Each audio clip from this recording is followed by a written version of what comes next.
தமிழர்களாகிய கோவில்பட்டி உங்களை வாழ்த்தி வணங்குகிறேன்.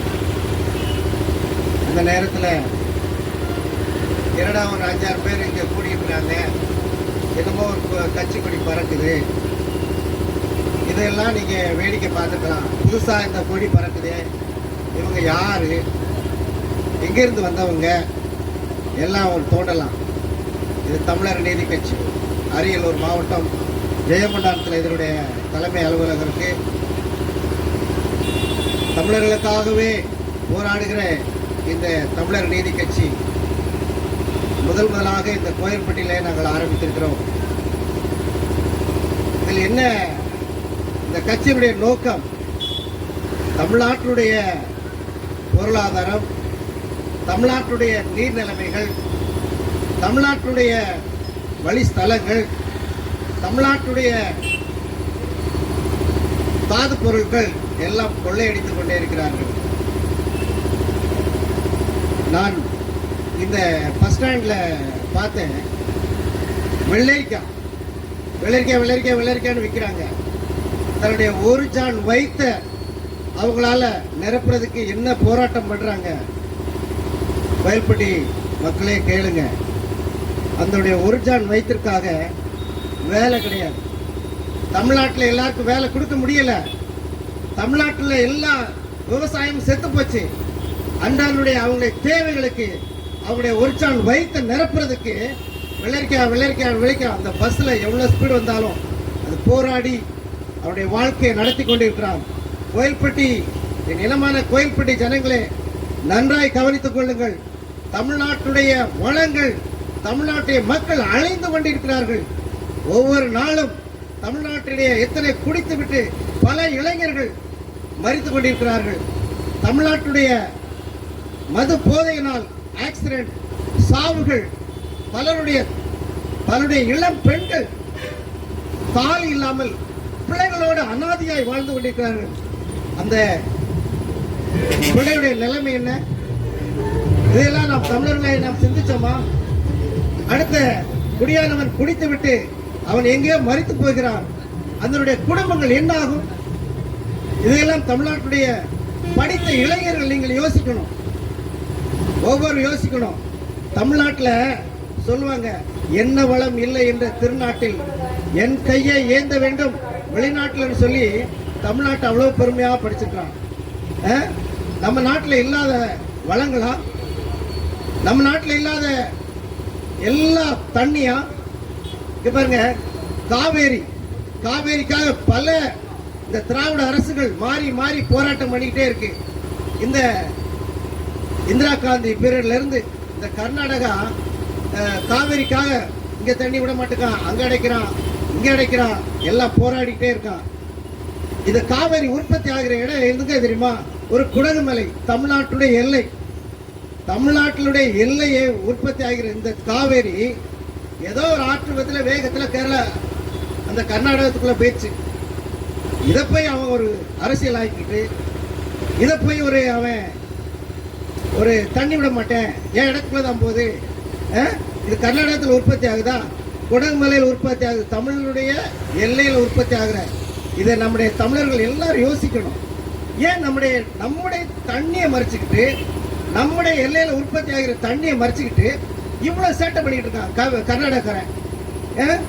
பாத்தீங்களா? தமிழ்நாட்டுடைய தண்ணீர் தமிழ்நாட்டுக்கே வரக்கூடாது, தமிழ்நாட்டுடைய அவங்களுக்கு இடைஞ்சல் கொடுக்கணும். பாருங்க, தஞ்சாவூர் மாவட்டத்தில் நெல் களஞ்சியம் சொல்ற தஞ்சாவூர் மாவட்டம் காஞ்சி கிடக்குது. என்ன காரணம்? இது அரசியல் விளையாட்டு. நீங்க ஒவ்வொன்றும் சொல்லிக்கலாம், நாங்க திராவிட கட்சி, நாங்க அதிமுக கட்சி, நாங்க காங்கிரஸ் கட்சி. எவன் செய்வான்? எந்த கட்சிக்காரன் செய்வான்? யோசிக்க வேணாமா? ஓன் வயிறு தான், ஓன் பொண்டாட்டி பிள்ளைதான் இன்னைக்கு கஷ்டப்பட்டு இருக்கு. வேலை இல்லாம, விவசாயம் இல்லாம ஓன் குடும்பம் தான் அழைச்சிக்கிட்டு இருக்கு. கட்சி உனக்கு சப்போர்ட் பண்ணுமா? கட்சி நேரத்தில் உனக்கு போட்டுரும், ஒரு பிரியாணி கொடுப்பான், தின்னுபிட்டு நாட்டை அடை வச்ச மாதிரி ஓட்டப்பட்டு வந்துடுற. இதெல்லாம் பார்த்து சிந்திக்கணும் தலைவரே, மக்களே. நீங்க எல்லாம் யோசிக்கணும். தமிழ்நாட்டுடைய இந்த காவிரி பிரச்சனை எவ்வளவு பிரச்சனையா இருந்துகிட்டு இருக்கு.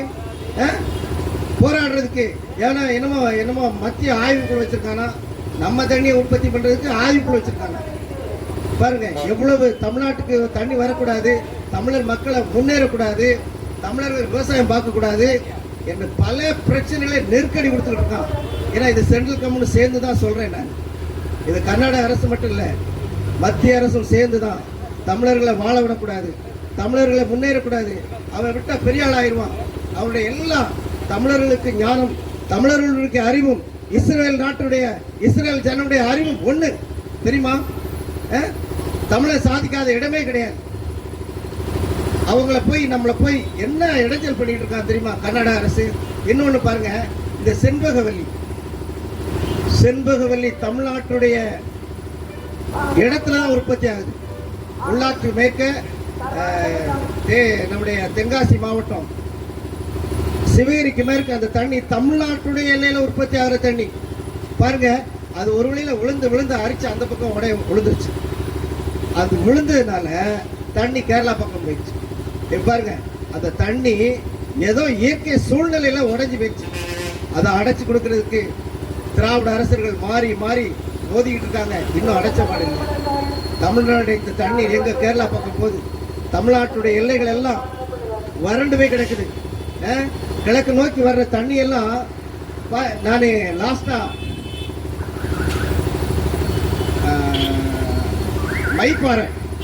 மைப்பாறை மலையிலிருந்து இந்த இடங்களெல்லாம் பார்த்தேன். அந்த இடங்களெல்லாம் சிவேரி அந்த பருவக்குடியிலிருந்து கோயில்பட்டி வரைக்கும் ஒரே புழுதியாக தான் இருக்கு. ஒரு மரம் கிடையாது. பல்லாயிரக்கணக்கான ஏக்கர்கள் வறண்டு போய் கிடக்குது. என்ன காரணம்? இந்த செண்பகவல்லி தான். இந்த செண்பகவல்லியை ஒரு அப்ப ஐயா காமராஜர் பீரியட்ல இருக்கும்போது அதை அடைச்சு கொடுத்துருந்தாங்க. அதை உடைஞ்சு போனப்ப கலைஞர் நம்ம எம்ஜிஆர் அவங்க வந்து அதை சரி பண்ணாங்க. சரி பண்ணலை, பணம் ஒதுக்குறாங்க. கேரள அரசு அதை போட்டுருச்சு. இன்னும் கலைஞர் ஐயா வந்து பணம் கொடுத்தாங்க, அதுவும் கிடப்பில் போட்டுருச்சு.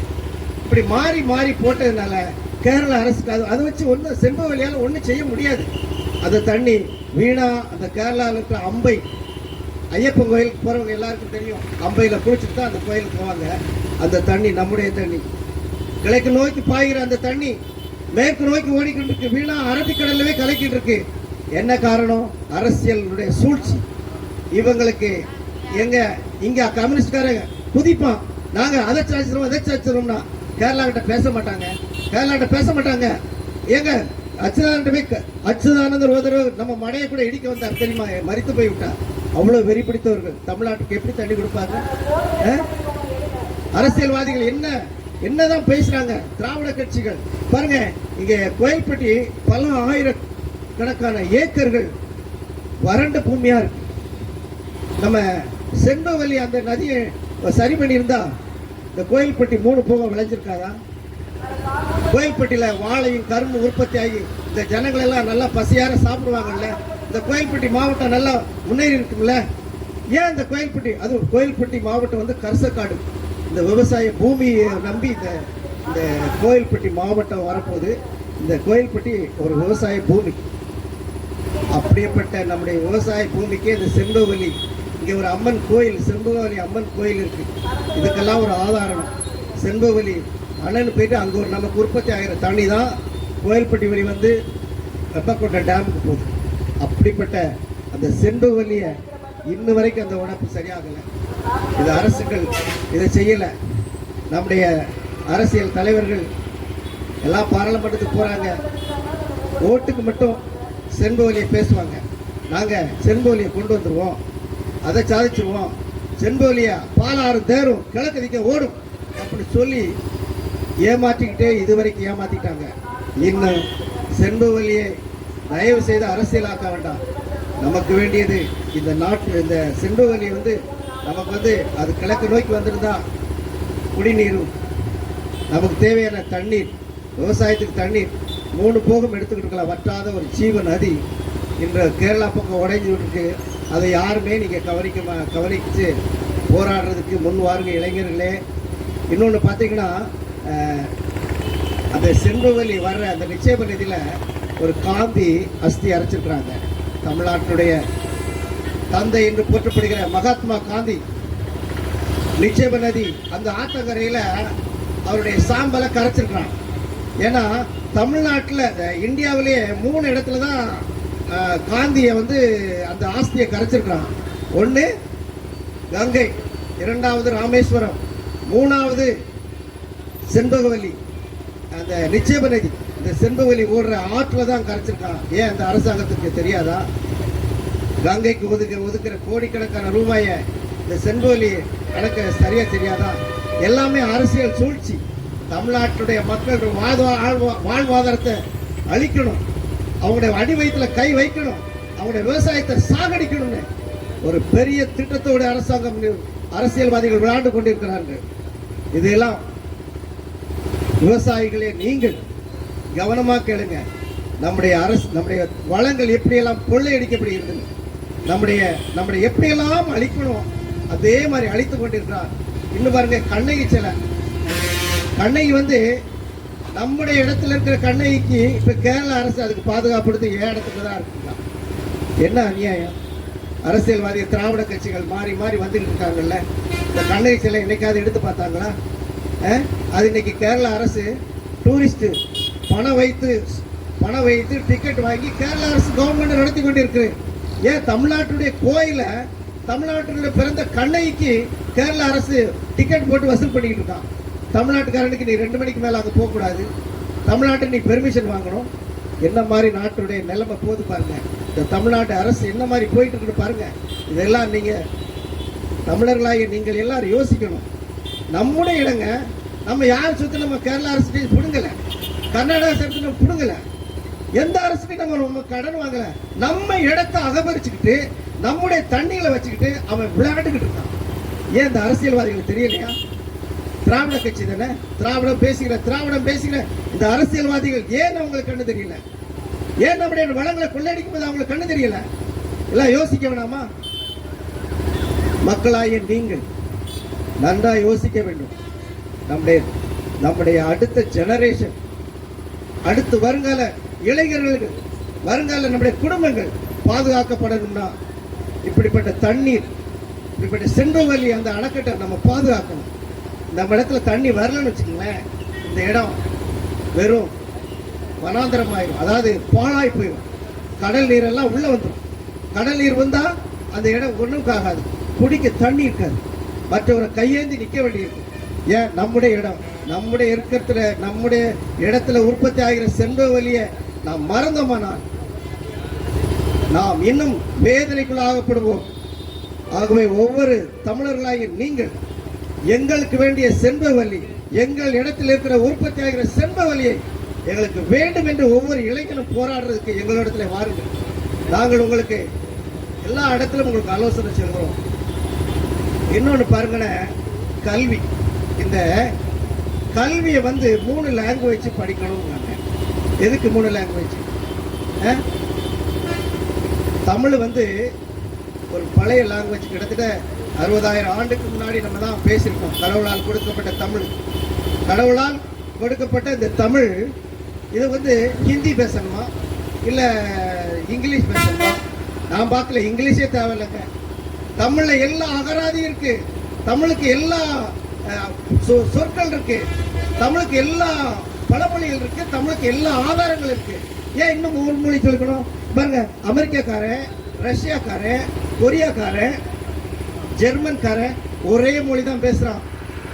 ஏன் ஜெர்மன்ல கார் தயார் பண்ணலையா? பிளைட் தயார் பண்ணலையா? அவருடைய வாகனத்தை நம்ம பென்ஸ்காரன் ஓட்டுறோமே, அவன் ஒரு லாங்குவேஜ் தான் படிச்சிருக்கான். அவருடைய ஆராய்ச்சிகள் என்ன? அமெரிக்காக்காரன் ஒரு லாங்குவேஜ், அது ஓட்ட இங்கிலீஷ் தான் பேசுவான் அமெரிக்காக்காரன், தெரியுமா? அவன் வர்றது அவன் வேற லாங்குவேஜ் தெரியாது. அமெரிக்காவில் ஓட்ட இங்கிலீஷ் பேச்சு நாட்டை சூதாடிக்கிட்டு இருக்காங்க அமெரிக்காக்காரன். இதெல்லாம் நம்ம பார்க்கும்போது 3 லாங்குவேஜ் நமக்கு எதுக்குங்க? நம்முடைய தாய்மொழியில படிக்கணும். ஏன் அப்துல் கலாம் ஒரு நம்முடைய தாய்மொழியில தானே படிச்சாரு? ஏன் அவர் சயின்டிஸ்ட் ஆகலையா? இந்தியாவே அவர் கொண்டாடலையா? பரமசிவன் அவர் ஒரு சயின்டிஸ்ட். இப்ப பாருங்க, செவ்வாய் கிரகணத்துக்கு ராக்கெட் விட்டுருக்காங்க, அவங்க ஒரு தமிழர். இன்னொன்னு, சூரியன் ஆராய்ச்சி பண்றதுக்கு ஒரு ஆராய்ச்சி பண்ணிட்டான் ஒரு தமிழ் பெண்ணு. ஏன் இவங்களை தமிழ் தானே படிச்சு வந்தாங்க, அதுவும் ஆரம்ப பள்ளிக்கூடத்துல தானே வந்தாங்க. எதுக்கு மொழியை திணிக்கிறீங்க? ஹிந்தி படிச்சு நமக்கு என்னத்துக்கு? ஹிந்திக்காரன் இங்க வந்து தமிழ் கத்துக்கிறாயா? இங்க பாருங்க, ஒவ்வொருவருக்கும் சொல்றேன், நான் 7 லாங்குவேஜ் பேசுறேன். என்னுடைய தாய்மொழி தமிழ்ல தான் படிச்சிருக்கேன். நான் தமிழ்ல படிச்சு தான் நான் இங்கிலீஷ் பேசுறேன். அப்புறம் எல்லா லாங்குவேஜ் எனக்கு தெரியும், கத்துக்கலாம். அதுக்காக போய் நீ ஹிந்தி படி, அதை படி, இதை படி, அவன் மூளை சிதறடிக்கப்பட்டு கடைசியில போதைக்குள்ள அடிமையாயிடும். தமிழ் லாங்குவேஜ்லயே சொல்லிக் கொடுங்க, தமிழ்லயே பிள்ளைகளை படிக்க வைங்க. பேசிக்கிட்டு இருந்தோம், பயங்கர தடங்கள் வந்துருச்சு. ஏன்னா தமிழருடைய வாழ்க்கையும் அப்படித்தான் இருக்குது. வாழ்க்கை நம்முடைய வாழ்க்கை வந்து நம்ம தமிழர்கள் மூதாதையர்கள் எப்படி தெரியுமா, வேட்டையாடி தான் ஜெயிச்சிருக்கான். வேட்டையாடி தான் ஒவ்வொரு நாளும் போராடி தான் வந்திருக்கான். சேர சோழ பாண்டியர்களும் அவனுடைய லைஃப்பும் பார்த்தீங்கன்னா போராடி தான் அவன் ஜெயிச்சிருக்கான். சும்மா எவன் வந்து நமக்கு வந்து ஈசந்த பொருளை தமிழ்நாட்டுடைய செல்வங்களாம் நமக்கு வரல. ஆகவே சில தடங்கள் வந்தாலும் நாங்கள் வந்து அது கரெக்டாக போலீஸ் ஸ்டேஷன் பெர்மிஷன்லாம் வாங்கணும். அது சூழ்நிலை அவங்க ஆஃபீஸ் வண்டி போகுது. நாங்கள் அவங்க தடங்களுக்கு மன்னிக்கிறோம். இன்னும் பாருங்க,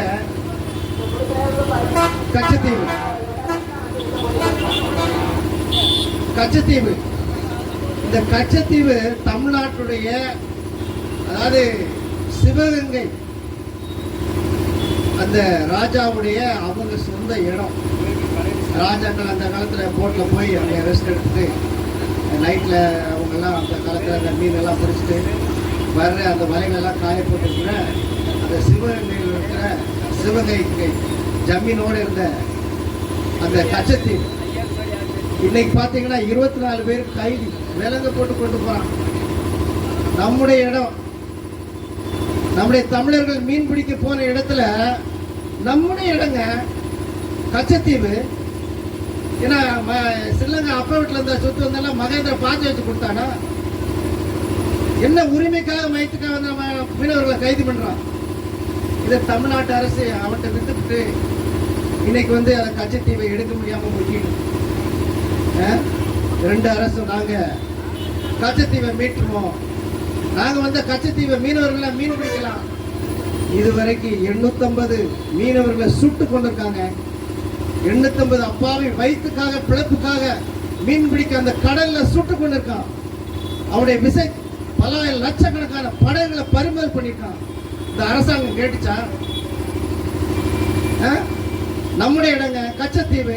யோசித்து பார்க்கணும். நம்ம இடத்துக்குள்ள ஒருத்தர் வந்து சண்டை போடுறாங்கன்னா நம்ம சும்மா விடுவோமா?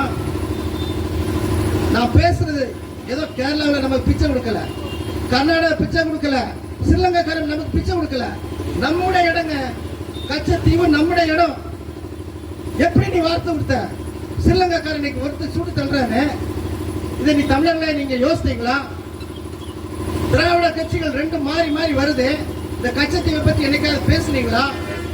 அவர் வீட்டில் சொல்லிட்டாரு, நேருவின் மகளே வா, இந்திராவே வா, உனக்கு தமிழ்நாட்டில இருந்து ஒரு சன்மானம் கொடுக்கணும்னு சொல்லி கச்சத்தீவை இந்திரா காந்திக்கு எழுதி கொடுத்தார். அந்த அம்மா என்ன பண்ணுச்சு, நேர மகேந்திர பச்சாலை ஏதோ அவங்களுக்குள்ள ஒரு வரவு செலவோ இருக்கும், அந்த தீவை எழுதி கொடுத்தாங்க. இந்திரா காந்திக்கு அது சொந்தம் இல்லை, நேருவின் குடும்பத்திற்கு அந்த கச்சத்தீவு சொந்தம் இல்லை, ராஜீவ் காந்தி கச்சத்தீவு சொந்தம் இல்லை, தமிழனுக்குரிய கச்சத்தீவு. இதை நீ எப்படி கொடுக்கலாம் பாருங்க. தமிழ்நாட்டுக்கார அந்த வலையில போய் நைட்ல மீன் பிடிக்கிறவங்க அந்த பக்கம் போனா அது இந்த நில வெளிச்சத்துல வலையை காய போட்டு ரெஸ்ட் எடுத்துட்டு அதில் மீன் பிடிச்சிட்டு அழகா தமிழ்நாட்டில் வந்து மீனை வச்சு கொடுப்பான். அவனுடைய வாழ்வாதாரமே போச்சு. மீனவன் போனா சுட்டுறான். ஏன் எத்தனை ஸ்ரீலங்காக்காரன் வரான்? ஏன் தமிழ்நாட்டில் சுட தெரியாதா? எத்தனை மீனவன் எல்லாம் உள்ளக்குள்ள வரான்? ஏன் தமிழ்நாடு அவன் அன்போடு உழைச்சு பாதுகாக்குது? ஏன் இந்த ஸ்ரீலங்கா கவர்மெண்ட் அவ்வளவு வெறியாட்டம்? தமிழை எங்க போனாலும் வெறியாட்டம், தமிழனை எங்க போனாலும் சுடுறான். ஆந்திராவுக்கு போனான், செம்மரக்கட்டை எடுக்கிறது போலங்க, சும்மா போனவன 20 சுட்டு பண்ணிவிட்டாங்க. ஏன் ஆந்திராக்காரன் விடுவானா? இப்ப சமயத்தில் நடந்த கேரளாவில் ஒரு பொண்ணு அந்த ஓமன் தேசத்துல அந்த ஓமன் நாட்டுடைய ஒரு மனுஷனை கொன்னதும் இல்லாம கந்தா வெட்டி அந்த தட்டிக்குள்ள போட்டான். அவளுக்கு அந்த நாட்டின் சட்டப்படி தூக்கு தண்டனை, தலையை வெட்டணும். கேரளா கவர்மெண்ட் விடுதா? தப்பு பண்ணவளை கேரளா கவர்மெண்ட் விட்டுச்சா? நம்முடைய கேரளா பொண்ணு சாகக்கூடாதுன்னு சொல்லி எவ்வளவு போராட்டம் பண்ணி இன்னைக்கு விடுதலை வாங்கிட்டாங்க. ஒரு கேரளா பொண்ணு. இந்த மாதிரிலாம் நமக்கு உணர்வு வர வேணாமா? தமிழர்களாக நாம் நம்முடைய இடங்களை பறிகொடுத்து விட்டு, நம்முடைய உயிர்களை பறிகொடுத்து விட்டு, நம்முடைய வாழ்வாதாரங்களை எல்லாம் அடகு வைத்து விட்டு, இன்னும் அரசியல்களே நாங்கள் அந்த கட்சி தான் இந்த கட்சி தான் என்று போட்டி போடுகிற நம்முடைய ஜனங்களுக்கு இது ஒரு எச்சரிக்கையாக இருக்கட்டும். நம்முடைய வாழ்வாதாரங்களை அடுத்த ஜெனரேஷனுக்கு நம்ம கொண்டு போனோங்க. நம்முடைய நீர்நிலைகள், நம்முடைய கடல் வளங்கள், மலை வளங்கள், ஆற்று வளங்கள் எல்லாத்தையும் அடுத்த ஜெனரேஷனுக்கு கொடுத்துருக்கோம். அடுத்த ஜெனரேஷன் தமிழ்நாட்டை விட்டு போயிட்டோம்னா அவன் குடிக்க தண்ணி இருக்குமா? அடுத்த 10 முறைக்கு அவன் வாழ்வானா? யோசிக்க வேணாமா? ஒவ்வொன்றா கெப்ரோன் ஆப்பிரிக்கா கண்டத்தில் நைல் நதி ஓடுது. நைல் நதி பற்றாம ஓடிக்கிட்டு நதியை அழிச்சிட்டான். அந்த ஜனங்கள் இன்னைக்கு ஒரு சாப்பாட்டுக்கு வேட்டையாடி தான் சாப்பிட்டான். அந்த நாட்டுடைய வளங்கள் எல்லாம் கொள்ளையடிக்கப்பட்டுச்சு. அந்த நாட்டுடைய எல்லா பொருளாதாரமும் பிரிட்டிஷ்காரன் சுரண்டிட்டான். அது அந்த நைல் நதி பாய்கிற அந்த தென் அமெரிக்கா, அந்த மிடில் அந்த நாடுகள் எல்லாம் இன்னைக்கு ஏழ்மை நாடா இருக்கு. யானையை வேட்டையாடி சாப்பிடுறதும், சாப்பாடு இல்லை, அரிசி சாப்பாடு இல்லை. அவ்வளவு அந்த ஜனங்களை அந்த அந்த இடத்துல இருந்து அழிச்சிட்டோம். அவங்க எப்படா வெளியே போவாங்க? இந்த ஆப்பிரிக்கா கண்டத்தை எப்படா, இந்த இங்கிலாந்துக்காரன் எப்படா அதை கைப்பற்றலாம்? எல்லா அரசுகளும் அந்த இடத்தை கைப்பற்றுறதுக்காக அவங்களுடைய வாழ்வாதாரம் எல்லாம் செத்து போனான். அதே மாதிரி தமிழ்நாட்டுக்கு வரும். தமிழ்நாட்டுடைய எல்லைகள், தமிழ்நாட்டுடைய நமக்கு இயற்கை வளங்கள் எல்லாம் ஒரு நாள் இழந்தால் நாமும் அதே நிலைமையெல்லாம் தள்ளப்படுவோம். நம்ம எல்லாரும் சிந்திக்கணும். அடுத்த தலைமுறைக்கு நம்ம விட்டு போகணும்னா, அடுத்த தலைமுறைக்கு நம்ம இதை கொடுத்துட்டு போகணும்னா, நம்முடைய நீர் ஆதாரங்களை நம்ம போராடி தான் ஜெயிக்கணும். நம்முடைய கண்ணகி சிலையை மீட்டு தான் ஆகணும். நம்முடைய கச்சத்தீவை மீட்டு தான் ஆகணும். நம்முடைய எல்லைகளை பாதுகாக்கணுங்க. நம்முடைய எல்லையை நான் தென்காசி மாவட்ட தலைவராக இருக்கேன். தென்காசி மாவட்ட ஆட்சியாளர்கிட்ட போய் இப்படி செங்கோவலி சரி பண்ணுங்கன்னா, செங்கோவலி நம்மகிட்ட இல்லைங்க, கலெக்டரே சொல்றாரு. நம்ம என்ன பதில் சொல்ல? நம்முடைய இடத்துல அந்த உற்பத்தி ஆகிற தண்ணி தாங்க கேரளா போகுது, தேக்கடி போகுது, பெரியார் டேம் போகுது, அதில் விழுகிற ஐநார் ஃபால்ஸ் தான். ராஜபாளையத்தில் கொஞ்சம் தண்ணி வரும்ல, அந்த தண்ணி தாங்க. எல்லாத்தையும் இழந்துட்டு தமிழ்நாட்டுடைய வனாந்திர பூமியா இருக்கு. எங்க பார்த்தாலும் வறட்சி, எங்க பார்த்தாலும் வழி இல்லாத வாழ்க்கை. அவன் 3 பேரும் ஏதாவது ஒரு கம்பமோ ஒரு சோளமோ உற்பத்தி ஆகிருப்பான். அவன் கிடத்துல தண்ணி இருந்தா இனத்தவாத உற்பத்தி அண்ணனை வைத்த நிரப்பியிருப்பான்.